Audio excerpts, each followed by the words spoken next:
persoalannya yang kurang lengkap, kita nggak belajar bagaimana cara ngambilnya. Nggak tahu infonya ini nyebarnya kemana aja nih.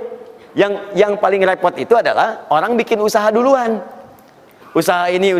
Memang dapat, memang akan dapat. Cuma karena kita nggak tahu cara menyebarnya, maka masanya lebih lambat cara mendapatinya. Dan itu nggak terukur.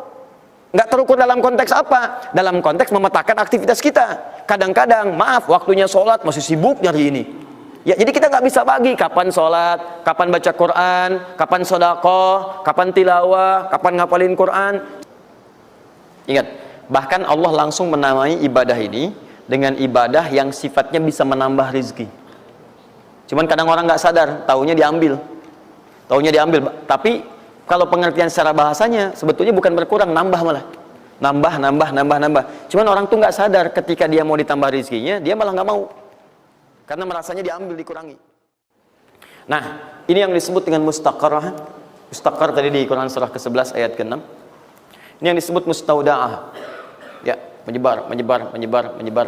Di mana dia tersembunyi itu? Hanya Allah yang tahu. Makanya antum kan beraktivitas kan? Ada yang berdagang, ada yang kerja jadi karyawan, jadi gini, di pengusaha macam-macam untuk mendapatkan apa? Itu yang menyebar ini. Ya.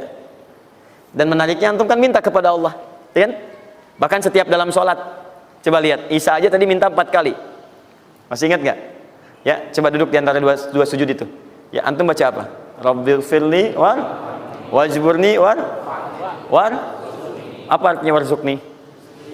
Minta rizki. Tuh.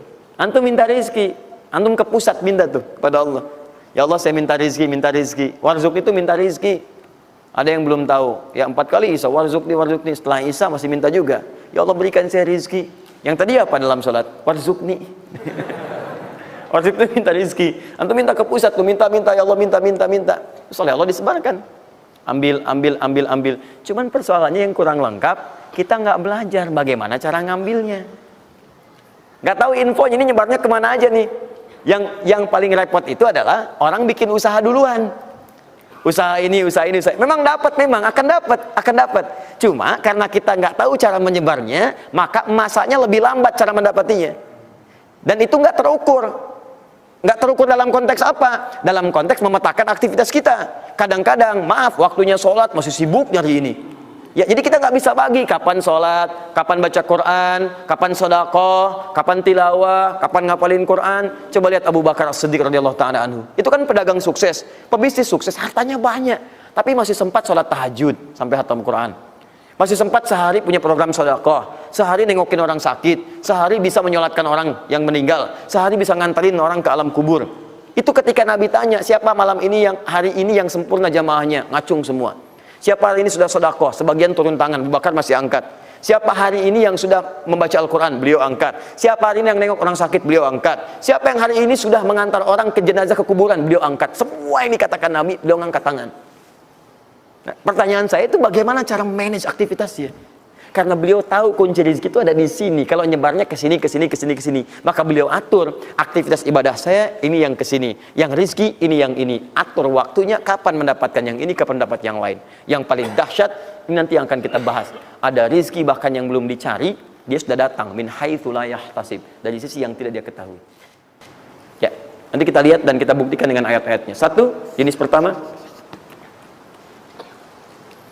rezeki yang mutlak dicari dengan ikhtiar.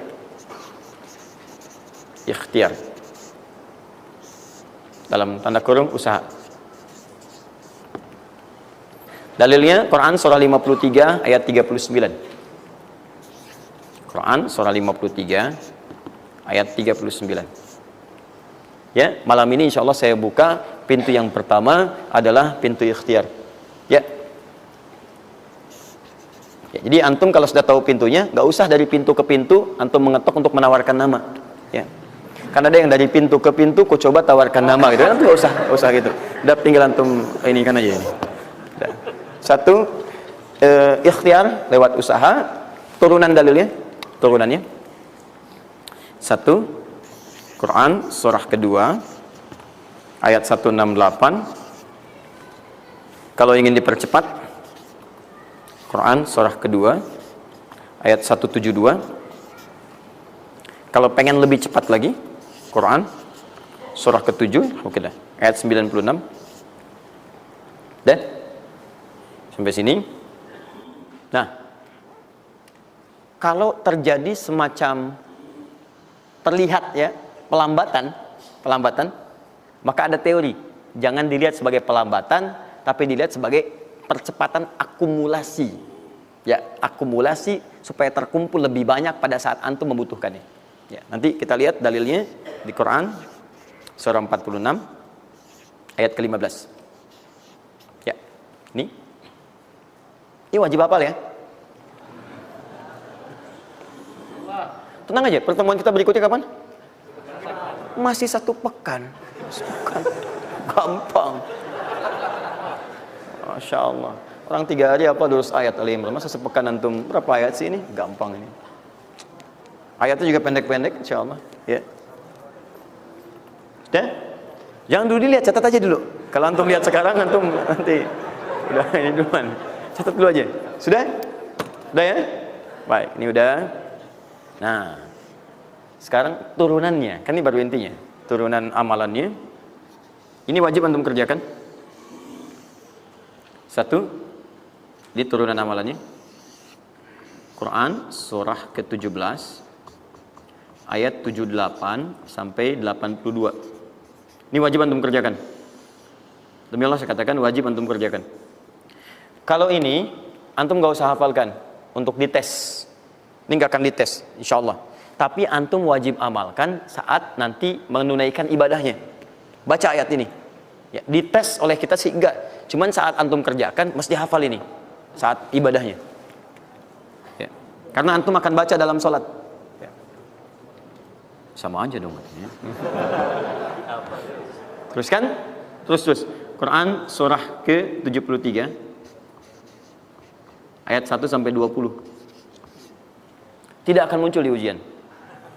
Insyaallah. Dah? Teruskan. Quran surah ke-15 ayat 9.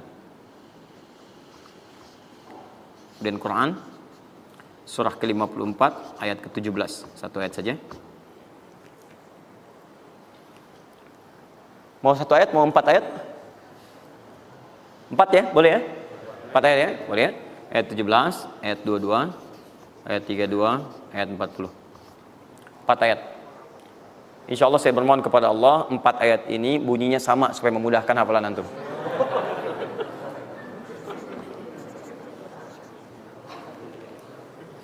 Lima.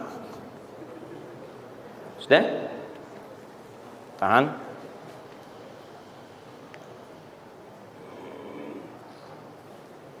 Sudah? 5. Amalkan yang Quran surah ke 51 ayat 18. Ini untuk mempercepat pengabulan doa. Jadi kalau antum minta seketika. Sudah?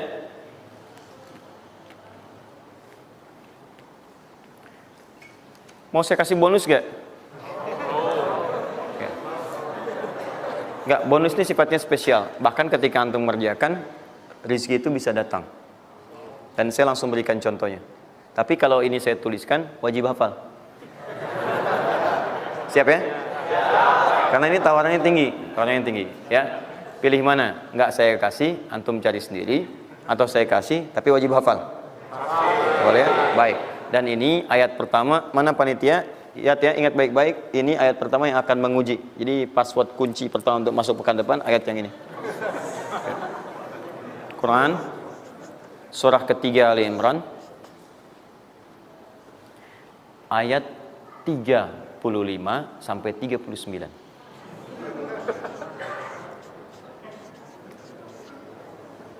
Gampang ya?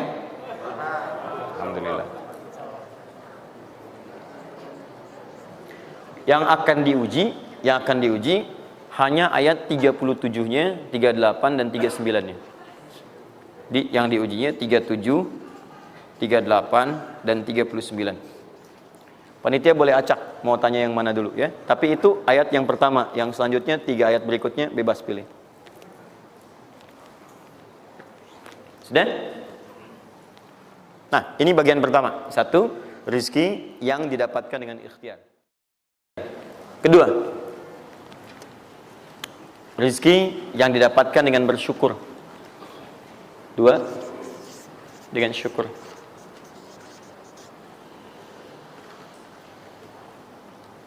Dalilnya Quran surah ke-14 ayat 7. Quran surah 14 ayat 7.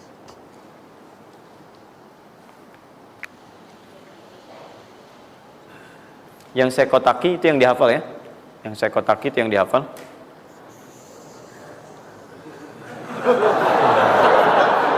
Iya. Enggak, ini inti ayatnya. Saya serius, ini inti. Ini harus ada. Ini, karena ini saya sering katakan ketika Anda menghafalkan, itu spirit ayatnya ada dalam jiwa kita. Kalau bisa udah otomatis gitu. Udah otomatis. Jadi begitu antum mengerjakan itu, antum ingat. Dan ketika antum berniaga pun, antum ingat. Jadi kalau antum sedang misalnya usaha apa, ada sholat tuh, antum refleks. Sholat. Karena tahu dengan sholat itu rezeki bertambah, bukan berkurang. Jelas ya? Nah, terus kan? Ini, Quran surah 14 ayat 7. Saya naikkan ke atas ya. Turunannya, Quran surah ke-9 ayat 103. Saya urutkan berdasarkan amalan.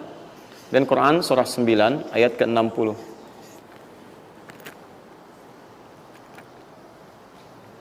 Sudah? Ingat, bahkan Allah langsung menamai ibadah ini dengan ibadah yang sifatnya bisa menambah rezeki. Cuman kadang orang nggak sadar, taunya diambil. Tapi kalau pengertian secara bahasanya sebetulnya bukan berkurang, nambah malah. Nambah. Cuman orang tuh nggak sadar ketika dia mau ditambah rezekinya, dia malah nggak mau. Karena merasanya diambil, dikurangi. Ya, nanti kita akan lihat. Jangan lu dibuka ayatnya, Pak, ya. Itu saya. Nah, tawaran saya yang kedua nih. Ya, ini kan tadi tawaran pertama. Mau nggak saya kasih bonus lagi? Nah, saya serius. Ketika Anda kerjakan, penambahannya langsung minimal 700 kali lipat nilainya. Mau?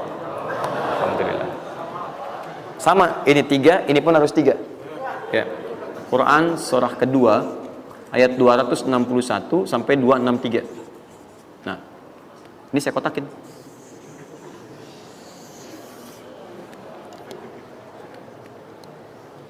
Sebentar. Quran surah kedua ayat 261 sampai 263. Saya mohon izin ya, saya lihat dulu satu. Supaya nggak online maksud saya. Pokoknya Anda online ada masalah dengan saya nanti. Nanti saya kasih di akhir, rumus cepat menghafalkan. Sudah? Tahan. 2. Nah, yang ketiga, nanti saya simpan dulu aja supaya Anda fokus yang ini dulu untuk berlatih selama sepekan. Ya, berlatih selama sepekan. Supaya nanti, karena yang ketiga ini lebih cepat lagi. Lebih cepat. Saya khawatir Anda melakukan lompatan langsung pada yang ketiga. Nah, persoalannya kita mesti berurut karena yang satu dengan dua ini keduanya saling bersinergi. Begitu yang kedua udah dapet, yang ketiga lebih mudah. Ya, karena sudah punya kebiasaan dari yang pertama tadi. Kalau saya munculkan yang ketiga sekarang, maka persoalan terbesarnya adalah kebanyakan orang nanti akan meninggalkan yang ini yang paling bahaya. Semuanya pada di masjid aja gitu kan, dan sebagainya. Jadi nggak ada di kantor kosong, di bank kosong. Jadi hilanglah kehidupan di muka bumi. Ya. Jelas ya? Nanti kalau ini udah enak, nanti saya turunkan ini yang dikejar oleh sahabat kemudian. Sampai Utsman bin Affan, Abdurrahman bin Auf tuh hobinya cuma nungguin tahajud aja. Nungguin tahajud, datang. Bukan nggak kerja. Karena semuanya sudah melewati batas ini. Ini udah selesai, mereka pindah pada level yang ketiga. Itu kalau tiap malam lomba, dikisahkan oleh Imam An-Nawawi dalam kitabnya Tibyan, itu lomba dengan Abdurrahman bin Auf, Tamim Ad-Dari, itu tiap malam paling minimal sekali khatam Al-Quran dalam tahajudnya. Tapi dahsyatnya, besoknya, sekiannya itu selalu datang. 60, kalau kita sekarang 60 kontainer datang, isinya emas, perak, berlian, macam-macam. Ya, kebayanglah kalau ke PTM datang 60 kontainer isinya emas, perak. Makanya nggak ada yang dikasih lagi sekarang. Ini yang saya mohon maaf ya, mungkin teman-teman yang lain punya kebiasaan. Saya tuh kalau ada ulama atau yang lain baik, saya contohkan dari sana. Tapi kalau nggak ada, atau ada pengalaman kita yang baik, yang kira-kira tidak menghadirkan perasaan yang berlebihan, saya bagi, mungkin antum bisa ikuti. Nah, saya coba membiasakan, yang orang-orang dulu biasakan, guru-guru saya biasakan, dan itu pengaruhnya sangat dahsyat. Kalau antum mau lebih cepat lagi, biasakan begini. menerima pendapatan dari manapun, walaupun bukan gaji atau apapun, cobalah antum keluarkan dari situ, niatkan sebagai sedekah. Saya ulang ya, menerima berapa peser pun dari manapun pendapatan, coba antum keluarkan sebagai sedekah. Misal 2,5%, 5%, keluarkan aja, bagi siapa. Demi Allah saya katakan, begitu antum kerjakan itu karena Allah, maka Allah akan merawat anda dan menjadikan dunia kecil bagi anda. Apapun yang anda butuhkan ada dan kecil sekali. Dan anda sudah nggak melihat, nggak ada nilainya tuh dunia itu. Ya, jadikan kebiasaan itu. Kalau ada pakaian sudah anda pakai, datang lagi yang baru, ini yang lama kasih aja, yang layak dipakai dan sebagainya. Seperti itu, biasakan. Begitu anda biasakan, nanti Allah jadikan kecil dunia bagi pandangan anda. Ada nilainya. Dah. Paham ya? Itu kalau antum mau ikuti silahkan, atau kalau mau bertahan di yang pokok silahkan. Saya sudah katakan, saya tidak akan menambah waktu lagi karena sudah jam 10. Pas 12 menit tadi apa yang saya minta. Dan saya tutup dengan kalimat, kalau ingin dimudahkan menghafal ayat-ayat yang disampaikan, maka caranya cuma dua. Satu, yakinkan antum bisa menghafalkannya. Yakin, jangan ragu. Bisa. Yang kedua, anggap mudah. Pokoknya kalau sedang ada merasa susah, mudah. Bisa insya Allah. Ya, siap? Ya, mudah atau susah? Yakin? Berapa ayat tadi? Sedikit. Itu banyak tuh jadi susah. Saya ulang, jangan pulang. Mudah atau susah? Mudah atau susah? Yakin? Nah, berapa ayat? Oh, luar biasa.